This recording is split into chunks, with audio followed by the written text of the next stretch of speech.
नमस्कार, आप देख रहे हैं कैपिटल टीवी का खास शो महाराष्ट्र फाइल्स। आपके साथ मैं हूं परवीन शेख। आपको बताएंगे कैसे चुनाव हारते ही शरद पवार के सांसदों ने छोड़ा उनका साथ, क्यों राहुल गांधी को लग रहे हैं झटके पर झटके, अचानक क्यों दिल्ली पहुंचे सीएम फडणवीस, क्यों लाड़की बहन योजना में हो रही है बदलावों की मांग और क्यों सुप्रीम कोर्ट पहुंचा ईवीएम में गड़बड़ी का मामला। इसके अलावा जानेंगे कौन किसकी बढ़ा रहा है टेंशन, कौन किसे दे रहा है चुनौती। साथ ही आपको इन सभी खबरों से कराएंगे रूबरू। लेकिन तमाम बड़ी खबरों में आगे बढ़ने से पहले एक नजर डालते हैं महाराष्ट्र की टॉप हेडलाइंस पर। महाराष्ट्र में शरद पवार को लगेगा तगड़ा झटका, बीजेपी के संपर्क में है एनसीपी। शरद चंद के सांसद जल्द दे सकते हैं इस्तीफा। उद्धव ठाकरे का कांग्रेस से मोह भंग, शिवसेना यूबीटी अकेले लड़ेगी बीएमसी चुनाव, बैठक में जल्द तय होगा एजेंडा। महाराष्ट्र के मंत्रिमंडल विस्तार में फंसा पेच, अब फडणवीस के साथ एकनाथ शिंदे और अजीत पवार अमित शाह से करेंगे मुलाकात। महायुति सरकार की लाड़की बहन योजना में होगा बड़ा बदलाव, बीजेपी नेता नीतीश राणे ने की मांग। फिर बाहर निकला ईवीएम का जिन, ईवीएम को लेकर सुप्रीम कोर्ट जाएगी इंडिया अलायंस। शरद पवार ने की आप और कांग्रेस नेताओं के साथ चर्चा। खबरों में सबसे पहले बात शरद पवार के साथ हुए खेला की। महाराष्ट्र में महाविकास आघाड़ी को तगड़ा झटका लगा है। बीजेपी की माने तो शरद पवार की पार्टी एनसीपी शरद चंद्र के कुछ सांसद जो हैं वो बीजेपी के संपर्क में हैं और वो इस्तीफा दे सकते हैं। एक रिपोर्ट के मुताबिक बीजेपी नेता प्रवीण दरेकर ने कहा है कि महाविकास आघाड़ी के सांसद और विधायक बीजेपी के संपर्क में हैं। दरेकर ने कहा, महायुति के विधायक वहां चुने गए हैं जहां महाविकास आघाड़ी के सांसद हैं, खासकर जहां शरद पवार के सांसद हैं। अगर वो चाहते हैं कि उनका राजनीतिक भविष्य अच्छा हो, विकास हो, विधानसभा क्षेत्र में विकास कार्य करना प्राथमिकता का विषय हो, शरद पवार के सांसद अपने राजनीतिक भविष्य के लिए कार्यकर्ताओं के आग्रह पर ऐसा रुख अपना सकते हैं। केंद्र में नरेंद्र मोदी और राज्य में देवेंद्र फडणवीस की मजबूत सरकार है, इसलिए ऐसा निर्णय लिया जा सकता है। शरद पवार की राष्ट्रवादी कांग्रेस पार्टी शरद चंद्र पवार के लोकसभा में 8 सांसद हैं। अगर ये 8 सांसद बीजेपी में शामिल होते हैं तो आघाड़ी के साथ साथ शरद पवार की राजनीति महाराष्ट्र में पूरी तरह से हाशिए पर चली जाएगी। वैसे बीजेपी के दावों पर शिवसेना यूबीटी के राज्यसभा सांसद संजय राउत का भी बड़ा बयान सामने आया है। संजय राउत ने निशाना साधते हुए कहा है, भारतीय जनता पार्टी ऐसा कोई भी ऑपरेशन कर सकती है, उनके पास पैसा है, उनके पास बहुत बढ़िया सिस्टम है, वो इस तरह से लोगों को आतंकित कर सकते हैं। एकनाथ शिंदे या अजीत पवार जैसे लोग पहले भी उनके साथ क्यों गए, वो भी डर के कारण बीजेपी के साथ चले गए। संजय राउत यही नहीं रुके, उन्होंने आगे कहा कि डराना और भगाना और फिर वहां पहुंचकर सारे मुकदमे वापस ले लेना, जब्त की गई संपत्ति लौटाएं। मुझे भारतीय जनता पार्टी की सत्ता में किसी भी तरह की नैतिकता नजर नहीं आती। राउत ने ये बातें अजीत पवार को लेकर कही है, जिन पर से महाराष्ट्र में 100 करोड़ के घोटाले के मामले को खत्म कर दिया गया है, सभी मामले वापस ले लिए गए हैं। इसी को लेकर संजय राउत ने निशाना साधा है और अब शरद पवार गुट के जो 8 सांसद हैं उनके भी बीजेपी के संपर्क में बताया जा रहा है और खबरें तो यहां तक आ रही हैं कि ये सांसद जल्द इस्तीफा देकर बीजेपी में शामिल हो सकते हैं। खबरों में आगे बढ़ते हैं और बात उद्धव ठाकरे और राहुल की दोस्ती में पड़ी दरार की।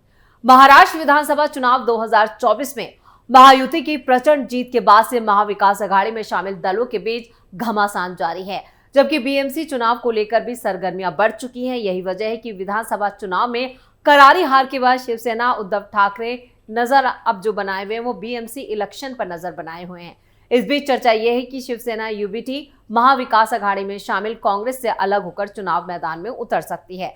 दरअसल बीएमसी को शिवसेना का हमेशा से गढ़ माना जाता रहा है। अगर महायुति से बीएमसी का चुनाव हारते हैं तो असली शिवसेना की लड़ाई में वो उद्धव ठाकरे जो हैं वो काफी पीछे हो जाएंगे। 1995 में शिवसेना बीजेपी के साथ मिलकर महाराष्ट्र की सत्ता में आई। 1996 में बीएमसी के चुनाव हुए जहां पर शिवसेना ने जीत हासिल की। तब से लेकर अब तक 12 मेयर मुंबई नगर पालिका में बने हैं और सभी मेयर शिवसेना के ही बने हैं। इस लिहाज से शिवसेना यूबीटी के सामने बीएमसी पर कब्जा बरकरार रखना सबसे बड़ी चुनौती है।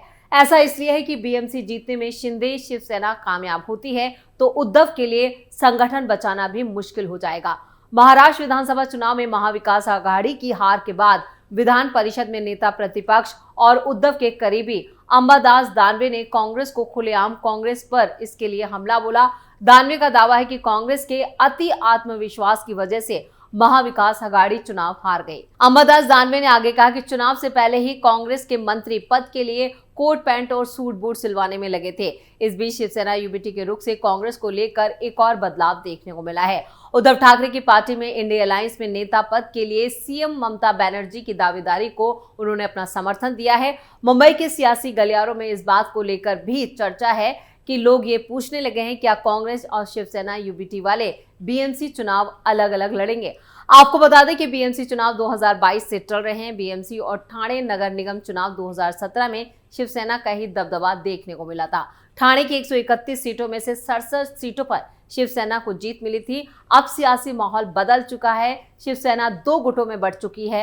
हाल ही में संपन्न हुए महाराष्ट्र विधानसभा चुनाव में मुंबई में उद्धव ठाकरे की शिवसेना के 10 विधायकों को जीत जरूर मिली है, लेकिन डिप्टी सीएम एकनाथ शिंदे की शिवसेना के 6 विधायकों को भी जीत मिली है। वहीं ठाणे में शिवसेना यूबीटी का सूपड़ा साफ हो गया है। ऐसे में अहम सवाल ये है कि क्या उद्धव ठाकरे बीएमसी में पार्टी की सत्ता बचा पाएंगे या नहीं।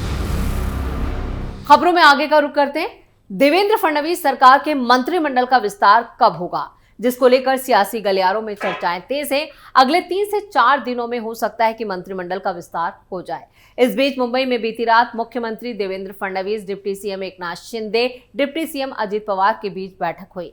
ये बैठक मेघदूत बंगले पर 1.5 घंटे चली। देर रात हुई इस बैठक में मंत्री पद के बंटवारे और पोर्टफोलियो पर चर्चा की गई, लेकिन मामला अभी भी फंसा हुआ नजर आ रहा है। सूत्रों के मुताबिक तीनों ही कल यानी कि दिल्ली पहुंच गए थे और केंद्रीय गृह मंत्री अमित शाह से मुलाकात भी करने वाले हैं। अगर मामला सुलझ गया तो 14 या 15 दिसंबर को मंत्रिमंडल का विस्तार हो जाएगा।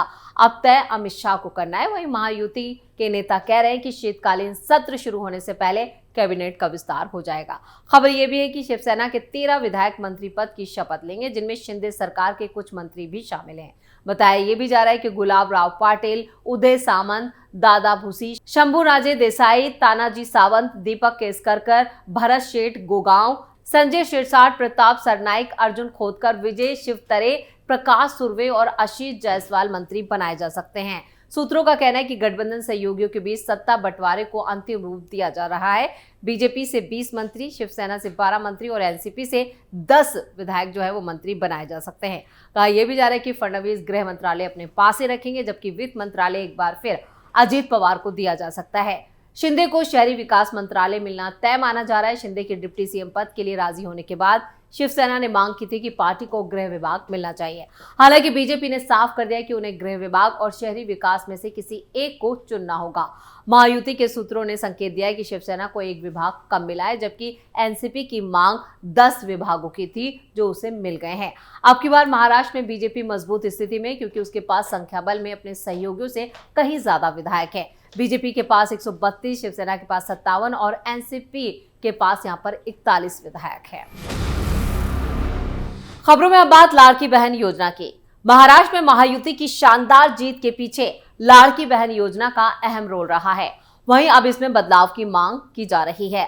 बदलाव की मांग करने वाले कोई और नहीं बल्कि खुद बीजेपी के नेता हैं। बीजेपी नेता नीतीश राणे का कहना है कि इस योजना में जो नियम हैं उन नियमों में कुछ संशोधन करना जरूरी है। उनका कहना है कि महायुति की योजनाओं का फायदा लेने वालों में मुस्लिम समुदाय के लोग ज्यादा हैं, इसलिए उन्होंने मांग की है कि जिनके 2 से ज्यादा बच्चे हैं उन्हें इस योजना का फायदा नहीं देना चाहिए। उन्होंने कहा कि लाड़की बहन योजना का फायदा लेने वालों में मुसलमानों की संख्या लगातार बढ़ रही है। राणे ने यह भी कहा कि हमारी मुख्यमंत्री देवेंद्र फडणवीस से मांग है कि जिनके 2 से ज्यादा बच्चे हैं सिर्फ आदिवासी समुदाय को छोड़कर बाकियों को इस योजना से बाहर किया जाए, ताकि जो लोग महायुति और हमारी सरकार को समर्थन देते हैं उन्हें भी इस योजना का फायदा मिल सके। खबरों के आखिर में बात ईवीएम की।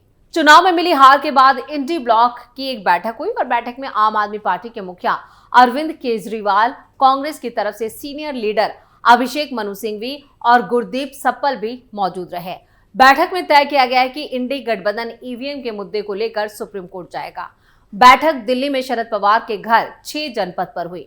मीटिंग पर बात करते हुए पुणे एनसीपी अध्यक्ष प्रशांत जगताप ने कहा, महाराष्ट्र चुनाव में अनियमितताओं और मिसकंडक्ट के खिलाफ इंडिया अलायंस शुक्रवार तक सुप्रीम कोर्ट में याचिका दायर करेगा। प्रशांत जगताप ने आगे कहा कि महाराष्ट्र में मतदान से 3 दिन पहले तक मतदाताओं के नाम काटे और जोड़े गए। हमारे पास अपने दावे के समर्थन में आंकड़े हैं। महाराष्ट्र में ईवीएम और वीवीपैट पर एसओपी का पालन नहीं किया गया। Pune NCP SP chief Prashant Jagtap ने कहा कि अरविंद केजरीवाल ने बताया कि कैसे बीजेपी नेताओं के आवेदनों के आधार पर दिल्ली के एक निर्वाचन क्षेत्र से 11,000 वोटरों के नाम हटाने की कोशिश की गई। महाराष्ट्र और हरियाणा से मिली सीख के बाद अब ये कार्रवाई की जा रही है। यानी ईवीएम का जिन एक बार फिर बाहर आ गया है और इंडिया अलायंस का साफ कहना है, वो भी शरद पवार के नेतृत्व में हुई बैठक में ये तय किया गया है कि इस पूरे मामले को अब सुप्रीम कोर्ट में उठाया जाएगा और शुक्रवार को इसको लेकर याचिका दायर की जाएगी। महाराष्ट्र फाइल्स में खबरों का सिलसिला यहीं खत्म करते हैं। बाकी खबरों के लिए आप जुड़े रहिए कैपिटल टीवी के साथ। इसके साथ ही वीडियो को लाइक करें, शेयर करें और कैपिटल टीवी को सब्सक्राइब जरूर करें। धन्यवाद।